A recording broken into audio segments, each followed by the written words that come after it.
En el nombre del Padre, del Hijo y del Espíritu Santo. Amén. Vamos a meditar hoy todo lo referente al noveno mandamiento, que en el Catecismo está a partir del numeral 2514 y se extiende hasta el numeral 2533. Estos dos últimos mandamientos están relacionados con el sexto y el séptimo. El sexto mandamiento va referido todo a los actos externos relacionados con la pureza.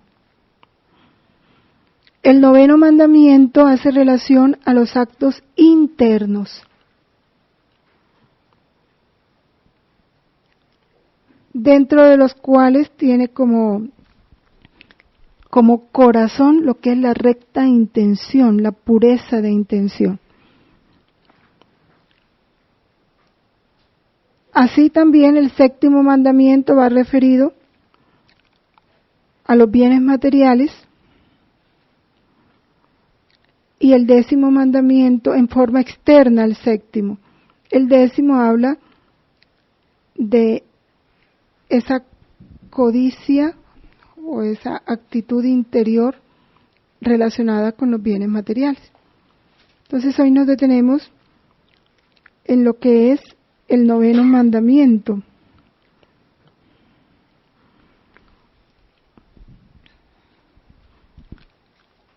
Que se relaciona con los actos, con la pureza interior, la pureza del corazón.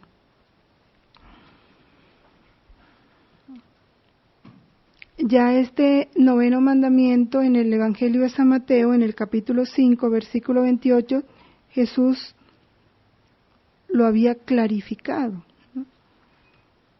El que mira a una mujer deseándola, ya cometió adulterio con ella en su corazón.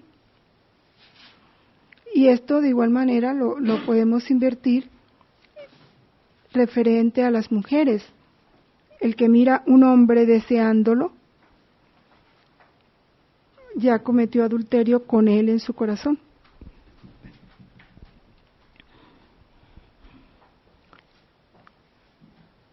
Cada mandamiento tiene dos aspectos. Lo que manda, o sea, lo que tenemos que cuidar, lo que tenemos que conservar, en razón de esa complacencia a Dios, para que Dios realice en nosotros su plan de amor y de felicidad. Él nos creó para ser felices.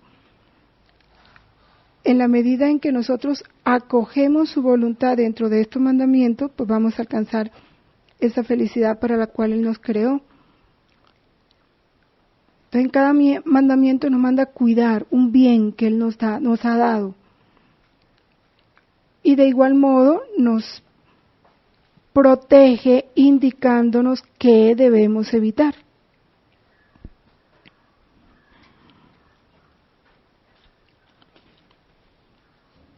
Entonces empezamos, no siguiendo el orden del catecismo, pero vamos a empezar a contemplar qué es lo que Dios nos pide cuidar, ¿sí?, dentro de este mandamiento, que es la pureza del corazón. Y está a partir del numeral 2517.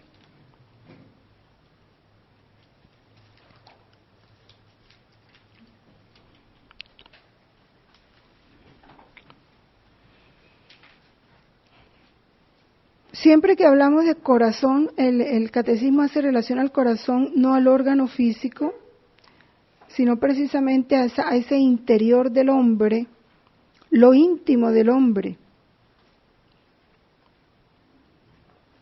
Entonces, hablando en lo espiritual, corazón es sinónimo de voluntad, de alma, ¿no?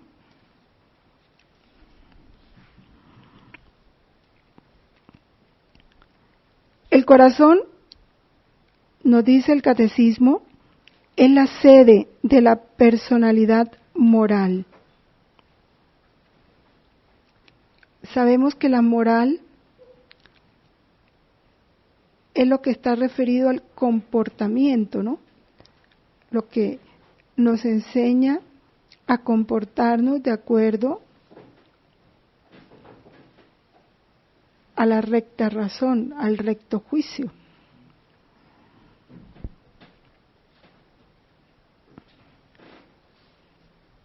Cuando se habla de personalidad moral, se habla precisamente de todo ese comportamiento del hombre. ¿Por qué el corazón es la sede? Porque nuestro comportamiento siempre tiene como motor el corazón. Por eso dijo Jesús en el Evangelio de San Mateo, en el capítulo 15, versículo 19, de dentro del corazón salen las intenciones malas, asesinatos, adulterios, fornicaciones.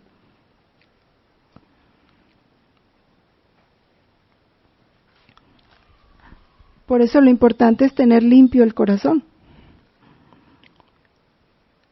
Porque las intenciones, la intención de nuestros actos nunca va a venir de afuera. Siempre brota de nuestro interior. A ti te pueden obligar a hacer alguna acción,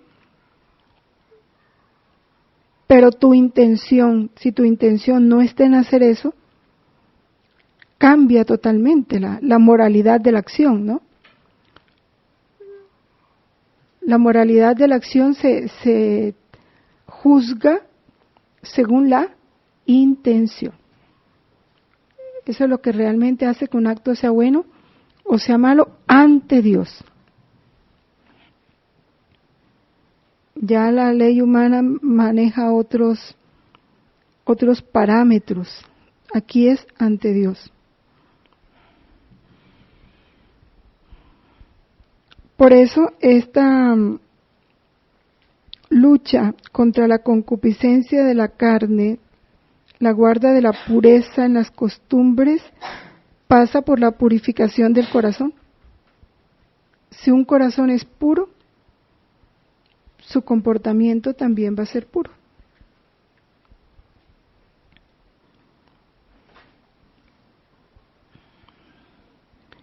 Hay una recomendación muy importante de Hermas,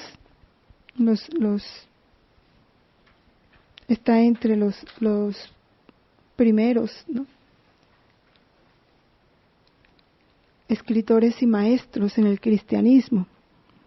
Mantente en la simplicidad, la inocencia, y serás como los niños pequeños que ignoran el mal destructor de la vida de los hombres.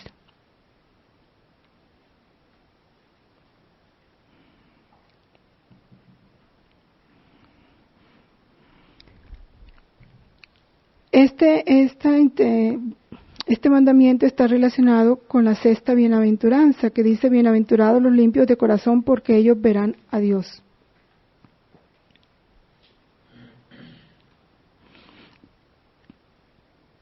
¿A qué llamamos corazón limpio? Limpio de corazón. ¿A qué es un corazón limpio? Lo define así el catecismo: los que han ajustado su inteligencia y su voluntad a las exigencias de la santidad de Dios, principalmente en los 3 dominios. Ese es un corazón limpio. En cuanto a la práctica de la caridad, la castidad o rectitud sexual, y lo que están en consonancia con el amor de la verdad y la ortodoxia de la fe. Vamos a leer las citas de la Biblia que hacen referencia al aspecto de la caridad. En la carta de Timoteo, 1 Timoteo, capítulo 4, versículos del 3 al 9.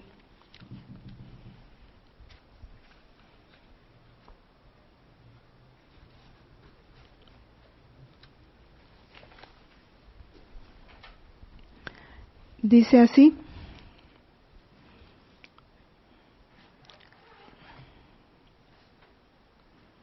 estos prohíben el matrimonio y el uso de alimentos que Dios creó para que los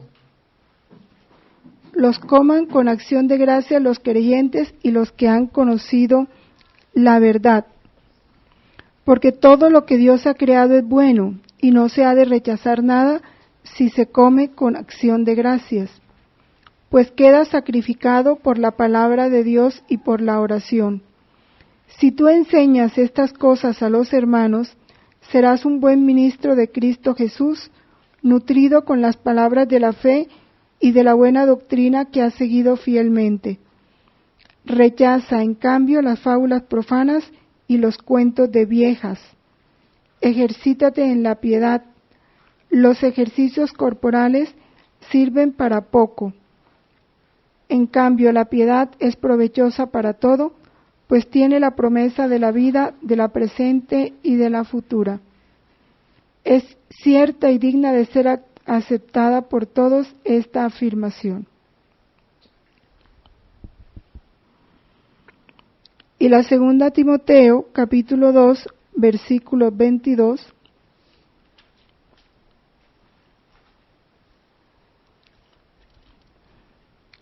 Huye de las pasiones juveniles, vete al alcance de la justicia, de la fe, de la caridad, de la paz, en unión de los que invocan al Señor con corazón puro.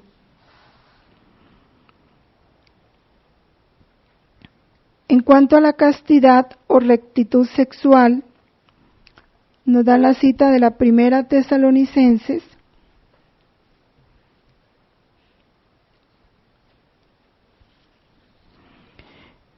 capítulo 4, versículo 7.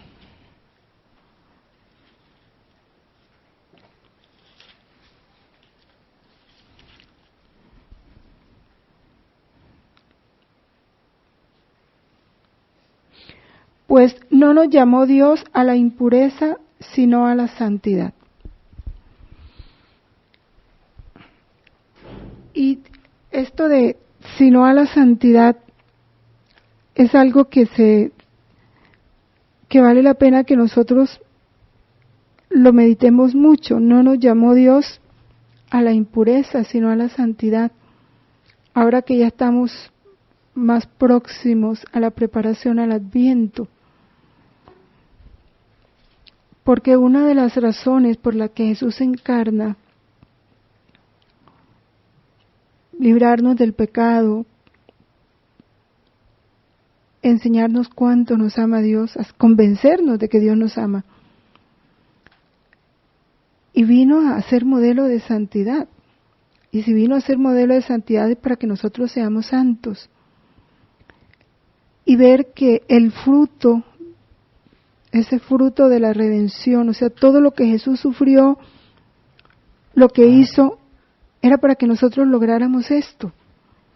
Y qué lejos está del corazón del católico el deber de ser santos. Es un deber. Y pienso que por ahí está esta pureza del corazón.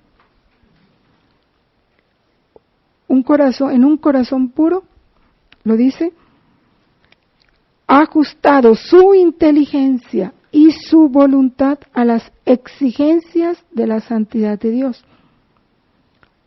Porque tiene en su corazón como exigencia la santidad. Esta es la voluntad de Dios, vuestra santificación. Y no, la santidad es algo como bien ajeno, como bien lejano, como bien extraordinario, cuando realmente debe ser el camino ordinario de todo católico. Para eso hemos sido llamados, ¿no? Entonces, eso es algo que nosotros tenemos que ir rumiando para que en el corazón nuestro eso se vuelva un deber para alcanzar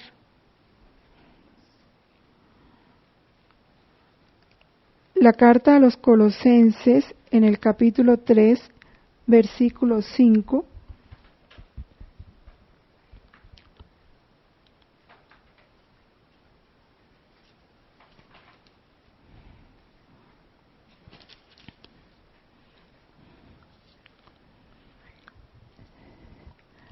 Por tanto, mortificad cuanto en vosotros es terreno, fornicación, impureza, pasiones, malos deseos y la codicia, que es una idolatría.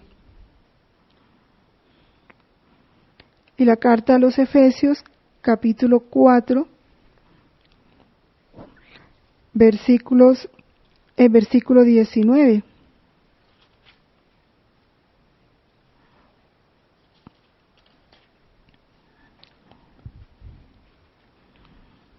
Los cuales, vamos a leer un poquito más arriba.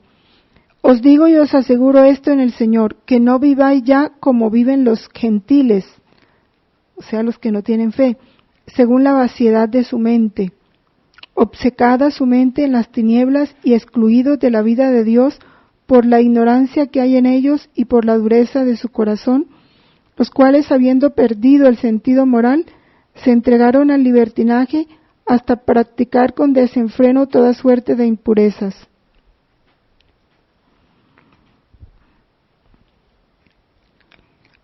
En lo relacionado al amor de la verdad y la ortodoxia de la fe, está la carta de Tito 1:15.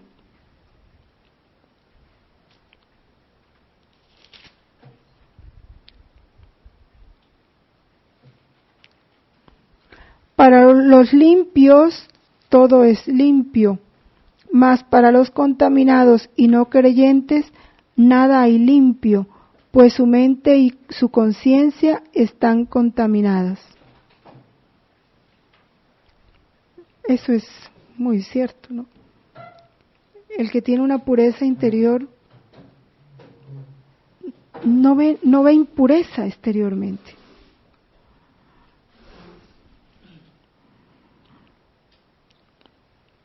La primera carta de Timoteo, en el capítulo 1, versículos 3 y 4.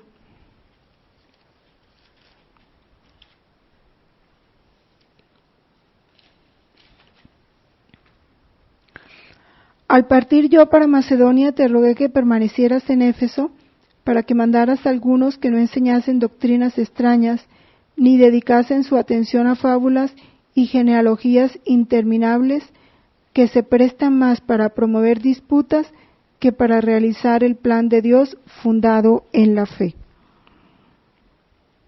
Y 2 Timoteo capítulo 2, versículos del 23 al 26.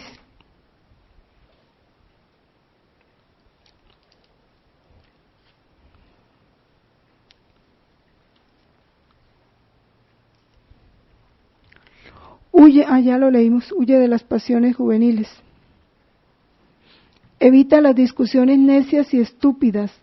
Tú sabes bien que engendran altercados, y a un siervo del Señor no le conviene altercar, sino ser amable con todos, pronto a enseñar, sufrido, y que corrija con mansedumbre a los adversarios, por si Dios le otorga la conversión, que les haga conocer plenamente la verdad y volver al buen sentido, librándose de los lazos del diablo que los tiene cautivos, rendidos a su voluntad.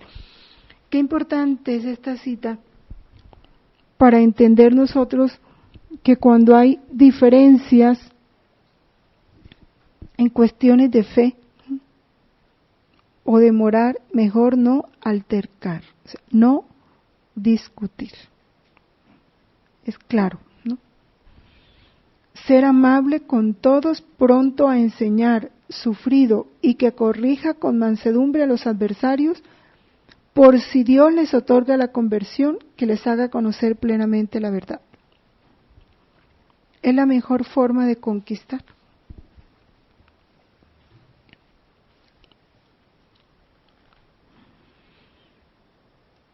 Qué importante lo que dice San Agustín.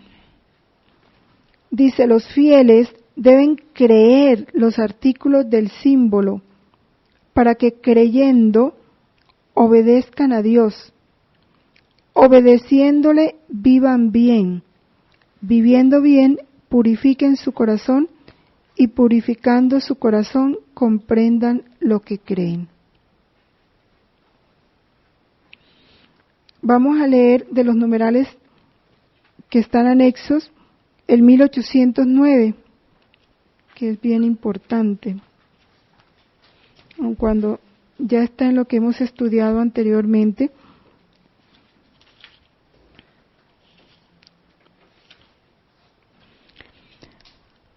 Habla de la virtud de la templanza, porque dentro de esta pureza del corazón, uno de los medios para nosotros alcanzar esa pureza del corazón es la práctica de la templanza.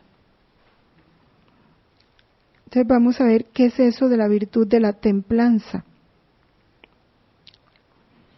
La templanza es una virtud moral. ¿En qué consiste? Modera la atracción de los placeres. Procura el equilibrio en el uso de los bienes creados. Asegura el dominio de la voluntad sobre los instintos y mantiene los deseos en los límites de la honestidad.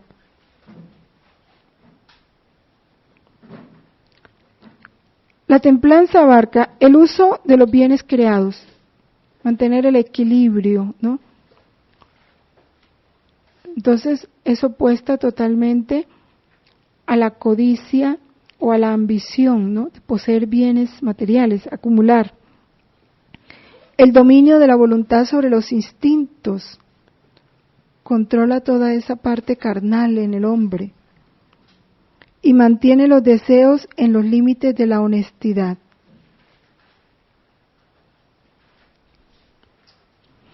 La persona moderada orienta hacia el bien sus apetitos sensibles, guarda una sana discreción y no se deja arrastrar para seguir la pasión de su corazón. En el Antiguo Testamento, hablándonos de esta virtud, dice: no vayáis detrás de tus pasiones, refrena tus deseos. En el Nuevo Testamento esta virtud es llamada moderación o sobriedad, y lo dice en la carta a Tito en el capítulo 2, versículo 12. Debemos vivir con moderación, justicia y piedad en el siglo presente. Y San Agustín, ampliando esto, nos dice que vivir bien, esto porque a mí me gusta vivir bien, no es que tenemos que vivir bien, no es que hay que trabajar y ganar para vivir bien. Entonces, ¿qué es vivir bien en este lenguaje cristiano? ¿Qué es vivir bien? No es otra cosa que amar a Dios con todo el corazón, con toda el alma, con todo el obrar. Quien no obedece más que a Él,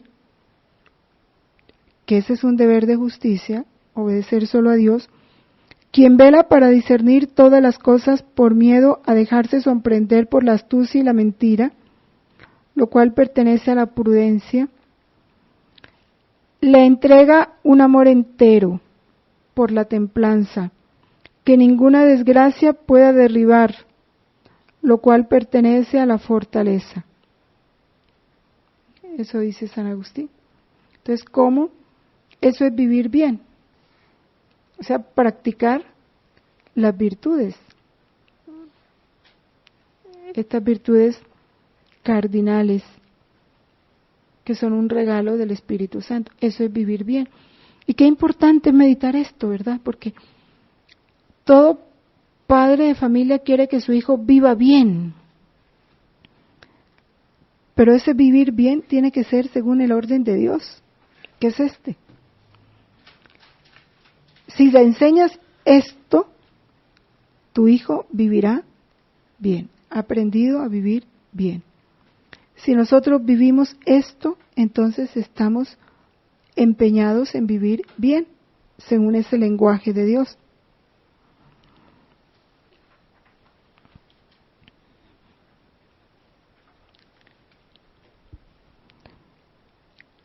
Volvemos entonces al numeral 2519. Ya sabemos lo que es ser limpio de corazón, ¿no?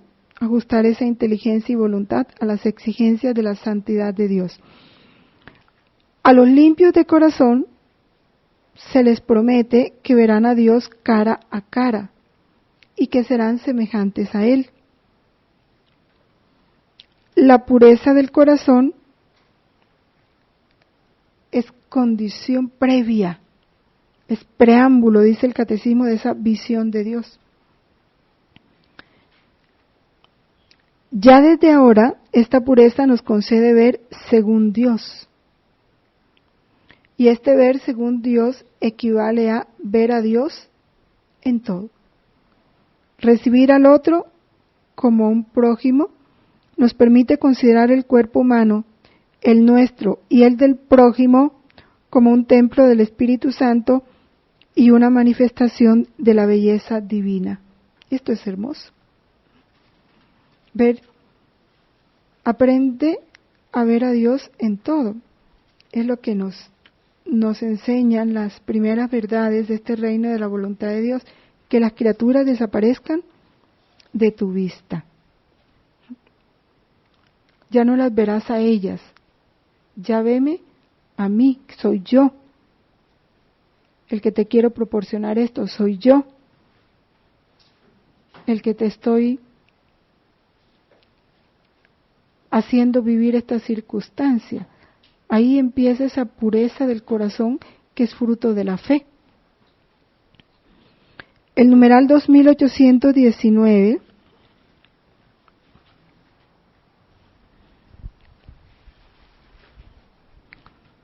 nos habla de este reino de Dios.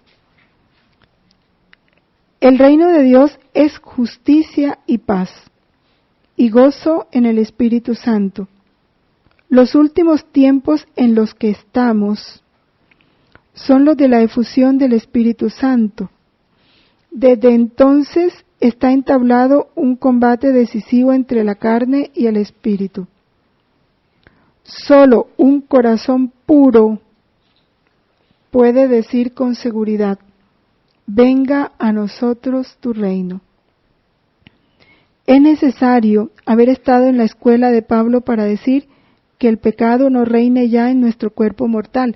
Es el primer fruto de la redención. Morir totalmente al pecado.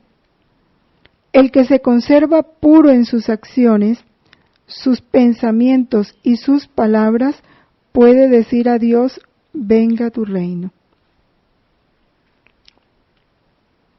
Entonces es condición para nosotros esa pureza de corazón. El volumen 3, en su capítulo 18, de diciembre 21 de 1899, nos habla de la virginidad y de la pureza. 99. Jesús dice: yo soy el receptáculo de las almas puras.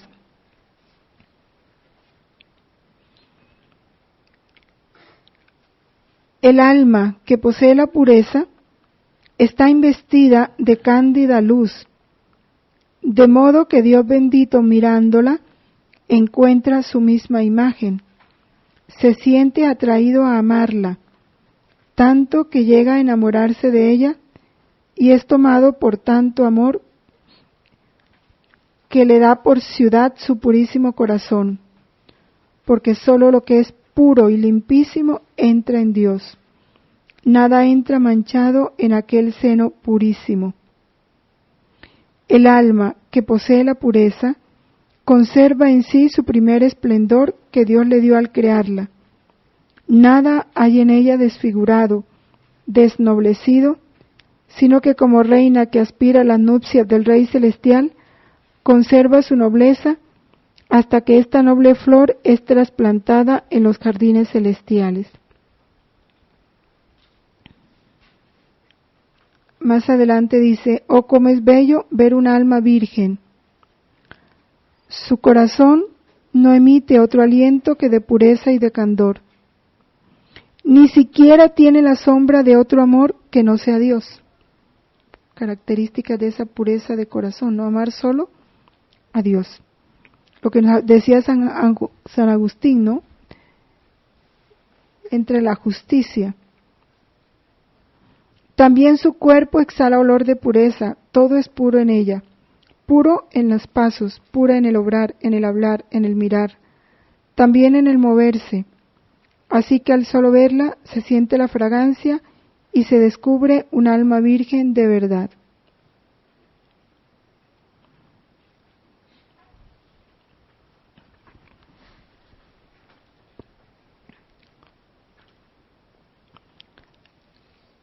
Ahora, para lograr esta pureza,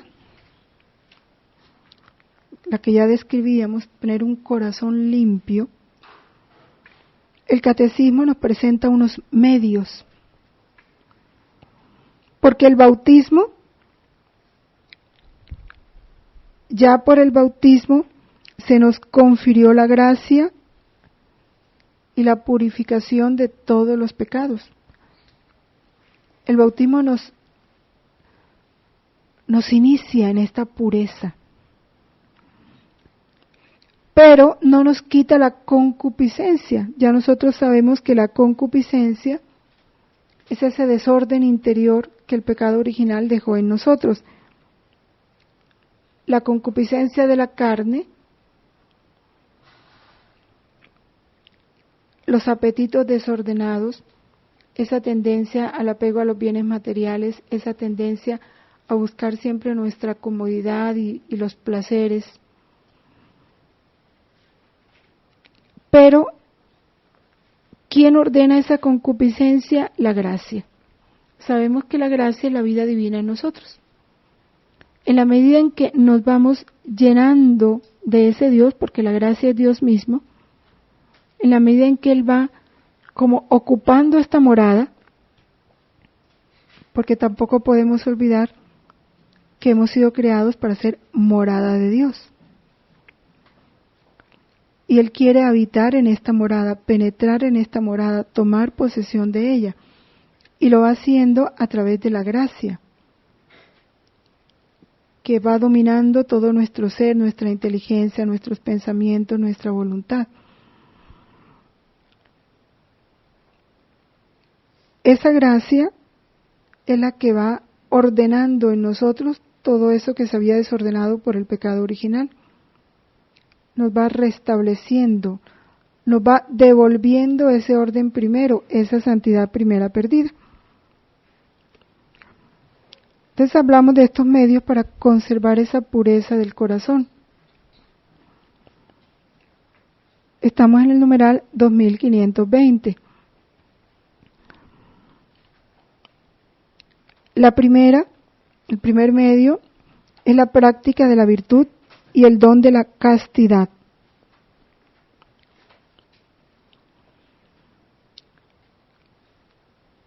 Sabemos que el corazón puro es aquel, corazón puro también lo han definido como un corazón indiviso, corazón de un solo amor, que es el amor a Dios. Y es la castidad la que nos permite amar a Dios con ese corazón recto e indiviso. Y que esto no en ninguna manera se contrapone a la vivencia del sacramento del matrimonio. Porque precisamente el sacramento del matrimonio, la razón de ser es caminar juntos hacia Dios. Y si en el corazón de cada uno de ellos está ese amor a Dios, entonces de ninguna manera se apartan de esta virtud de la castidad, porque todo en ellos va en orden a ese Dios a quien se complace, a quien se busca y a quien se deja reinar. el numeral 2337,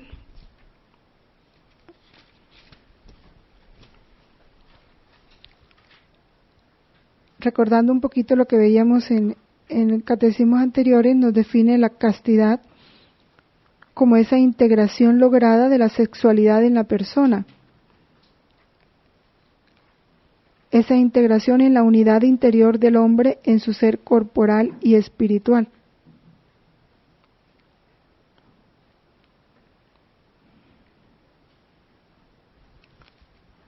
La castidad va precisamente en orden al mantener esa integridad en la persona e integridad en el don, en la donación que ella hace de sí misma. Que de suyo tiene que ser siempre a Dios, ¿sí? Porque esa donación mutua en la pareja es una donación a Dios, que se hace en ellos prolongación. Dios hace en la pareja prolongación de su paternidad divina, de su fecundidad divina. Es como un entregarse a Dios para que en ellos Dios se prolongue en la generación de sus nuevas imágenes. Otro medio, la pureza de intención. Cuando hay intención pura, o en otra forma de decirlo, recta intención. ¿Cuál es la verdadera recta intención? Se actúa con pureza de intención o correcta intención cuando a través de nuestros actos, cualesquiera que sean, buscamos solo y únicamente el verdadero fin nuestro, ese fin para el cual fuimos creados.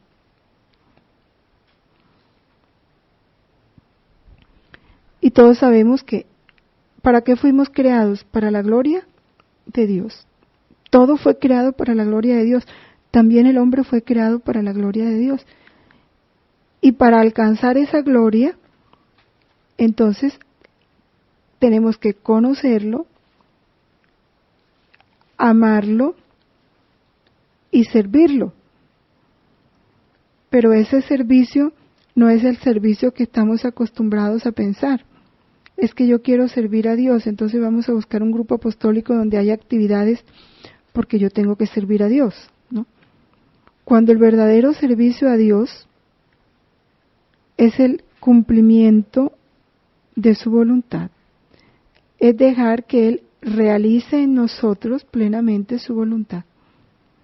Y es que es así, en modo humano. Creo que este ejemplo ya lo hemos puesto en otras ocasiones, pero volver hacia Él nos ayuda a comprender más y más y más este servir a Dios. Cuando nosotros buscamos a una persona para que realice un servicio, cualquiera, nos repare un aparato que se dañó, nos haga una limpieza, nos pinte la casa, o a través de sus habilidades nos haga algo, un mueble, un vestido, lo que sea. Vamos a buscar su servicio que nos sirva. Cuando decimos que realmente esa persona nos sirvió, cuando hizo las cosas según nuestra voluntad. Le dices a un pintor, pínteme así, y no sigue tus orientaciones, sino hace lo que él quiere, dice, no, usted no me sirve, ¿cierto? No. Qué pena, pero no, yo voy a buscar otro que realmente haga lo que yo quiero, como yo lo quiero. Entonces, ese es el servicio a Dios. El servicio a Dios no es hacer lo que yo quiero. Es que yo quiero servir a Dios en los enfermos, es que yo quiero servir a Dios en el catecismo con los niños, que no es en lo que yo quiero. El verdadero servicio a Dios es ese, que Él realice a través de nosotros su voluntad. Como lo dice el catecismo, encontrar y realizar en todo la voluntad de Dios. Y ahí tiene que estar la pureza de intención. Cuando nuestros actos van encaminados a eso, a darle gloria, por eso dice el apóstol, todo lo que hagamos, sea de palabra o de obra, hacedlo para la gloria de Dios. Esa es la recta intención. Entonces recordamos el volumen 2 que dice, ay del hombre que trabaja para ganar dinero. ¿Por qué? Porque no tiene pureza de intención. El trabajo del católico no tiene que ser para ganar dinero, sino para glorificar a Dios. El dinero es una añadidura. Esa viene como consecuencia. Entonces vemos todo el desorden que se ha entrado en el mundo con todo aquello del trabajo de la mujer y muchas cosas, ¿no? Entonces se ha desordenado todo. Es la gloria de Dios. Lo otro, esta tiene que ser la intención. Estamos hablando de la recta intención. O sea, lo que debe haber en el corazón, hacia lo que debemos tender a glorificar a Dios con todos nuestros actos, lo que hagamos. Ahora, no quiere decir esto porque alguna vez cuando decía esto me decían, ¿y entonces que no recibo el sueldo? No, sí, esa añadidura, ese te va a llegar. Y haces un contrato de trabajo y tienes que hablar de sueldo, ¿sí? Pero que en tu corazón, es que lo que hay que cuidar aquí, lo más importante de este mandamiento es el corazón, lo que hay allá adentro.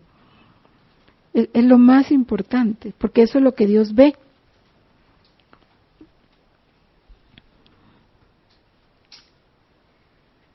El volumen 3, bueno, después vemos los volúmenes, terminemos estos medios. El tercer medio, la pureza de la mirada exterior e interior. Y el catecismo apunta a los dos aspectos, pureza de la mirada exterior y pureza de la mirada interior.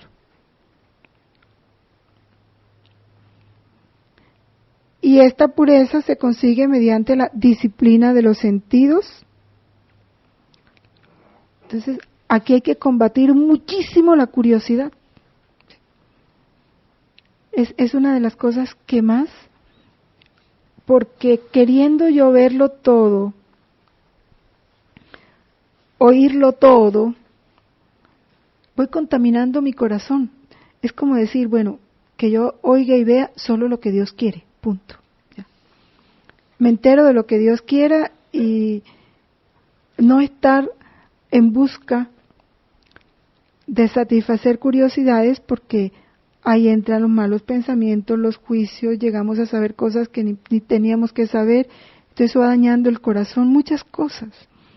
Entonces, es bien importante esa disciplina de los sentidos y la imaginación,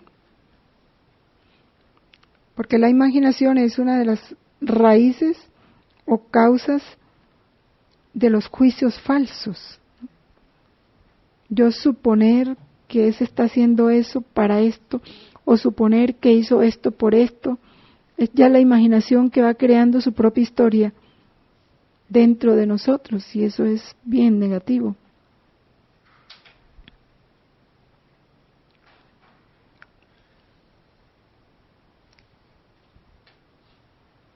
¿Cómo se controla o se disciplina la imaginación? El rechazo de toda complacencia en los pensamientos impuros que nos apartan, ¿sí?, de esos mandamientos divinos. La vista despierta la pasión de los insensatos, lo dice el libro de la sabiduría. De ahí cuánto hay que controlarla. Ahora que hay tanta pornografía en las revistas, en la televisión, en las mismas canciones, en las películas, ¿cuánto debemos nosotros controlarnos, disciplinarnos en eso? Porque no sabemos en qué momento esa imagen te turba, o esa noticia, o todo eso. La mera pérdida de tiempo ya es suficiente. Y otro de los medios más importantes, la oración. Cuando estudiábamos la castidad decíamos, sin oración, imposible la guarda de la castidad. tampoco la pureza de intención ni la pureza del corazón. Si no hay oración, eso no se va a vivir.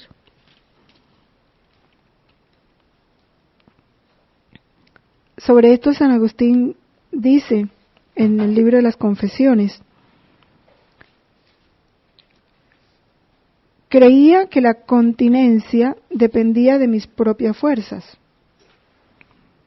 las cuales no sentía en mí, siendo tan necio que no entendía lo que estaba escrito, que nadie puede ser continente si tú no se lo das. Es un don, viene de Dios. Y cierto que tú me lo dieras, si con interior gemido llamase a tus oídos, y con fe sólida arrojase en ti mi cuidado. Y esto es tan importante ahora, empezar a cultivarlo en los niños y en los jóvenes, que en esto nadie debe creerse fuerte, nadie. Más ahora cuando el mundo los arrastra a todo lo contrario. Entonces, si no se mantienen en oración, en la frecuencia de los sacramentos, en el amor a la Santísima Virgen, de pronto podrán la parte externa, sexto mandamiento, pero caerán irremediablemente en este noveno mandamiento, si no están aferrados a Dios. Y que para Dios es más importante este que el otro. ¿Ve? Porque así no faltes contra el otro. Si ya interiormente has fallado en tu corazón, ya lo otro se dio. Entonces tener mucho cuidado en esta parte. Vamos a leer en el volumen 3 2 capítulos. El capítulo 4 de noviembre 6 de 1899 es lo primero que vamos a... Precisamente habla de la pureza de intención.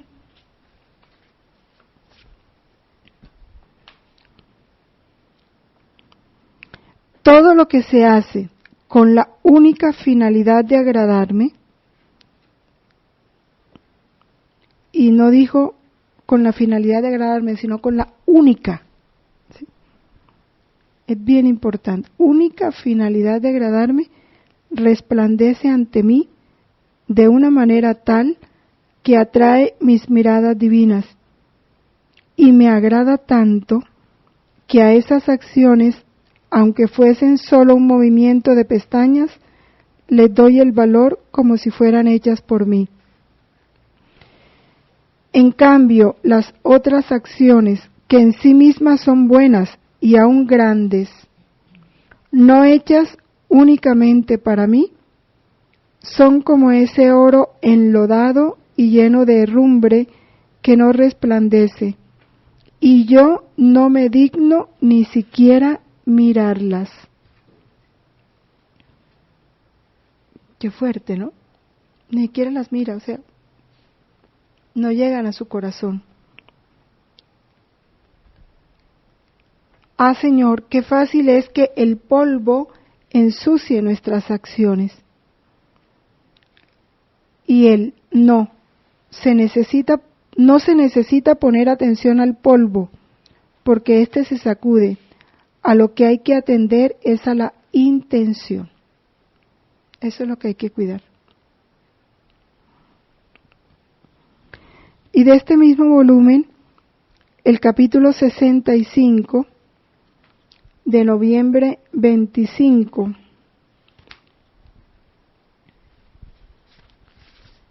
de 1900, habla de esta pureza en el obrar.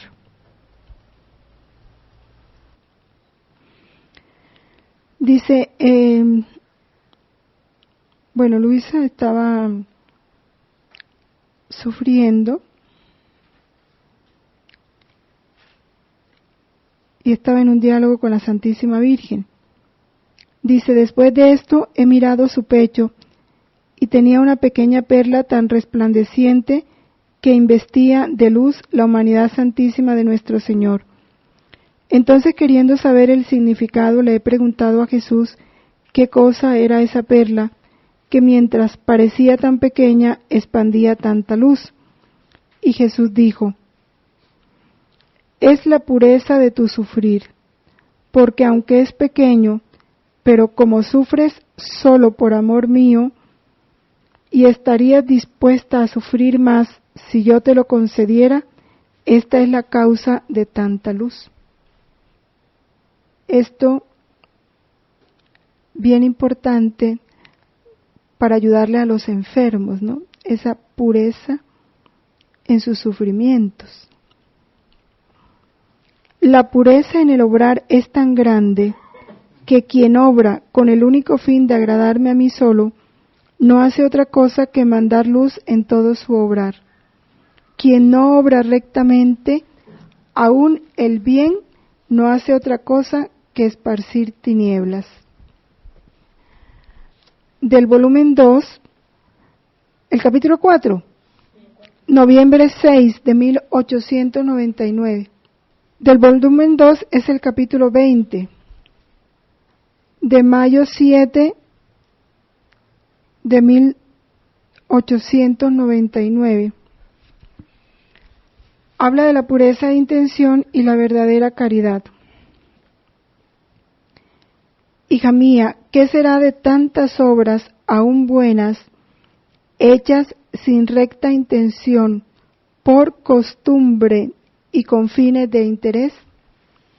¿Cuál no será su vergüenza en el día del juicio, al ver tantas obras buenas en sí mismas, pero marchitas por su intención, que en vez de darles honor como a tantos otros, las mismas acciones les producirán vergüenza?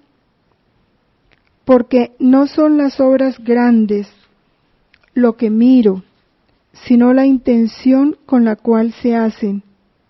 Aquí está toda mi atención. Dice, por un rato Jesús ha hecho silencio y yo pensaba en las palabras que había dicho, y mientras las estaba rumiando en mi mente, especialmente sobre la pureza de intención, y cómo haciendo el bien a las criaturas, las mismas criaturas deben desaparecer, haciendo una a la criatura con el mismo Señor, y hacer como si las criaturas no existieran. Jesús ha vuelto a hablar diciéndome, no obstante así es. Mira, mi corazón es grandísimo, pero la puerta es estrechísima. Ninguno puede llenar el vacío de este corazón, sino solo las almas desapegadas, desnudas y simples. Porque como tú ves, siendo la puerta pequeña, cualquier impedimento a un mínimo, es decir, una sombra de apego, de intención errónea, una obra sin el fin de agradarme, impide que entren a deleitarse en mi corazón. El amor del prójimo mucho le agrada a mi corazón, pero debe estar tan unido al mío que debe formar uno solo, sin poderse distinguir uno del otro. Pero aquel otro amor al prójimo que no está transformado en mi amor, yo no lo miro como cosa que me pertenece. Esto nos habla de la verdadera caridad, ¿no? Cuando hay compasión, cuando pobrecito, cuando no es a Jesús mismo a quien estamos mirando, entonces no se habla de verdadera caridad. No hay esa pureza de intención. Y el mismo volumen 3, ya con esto salimos a una pausa. En el capítulo 41 de febrero 21 de 1900. Dice, el don de la pureza es gracia conseguida, y ésta se obtiene con la mortificación.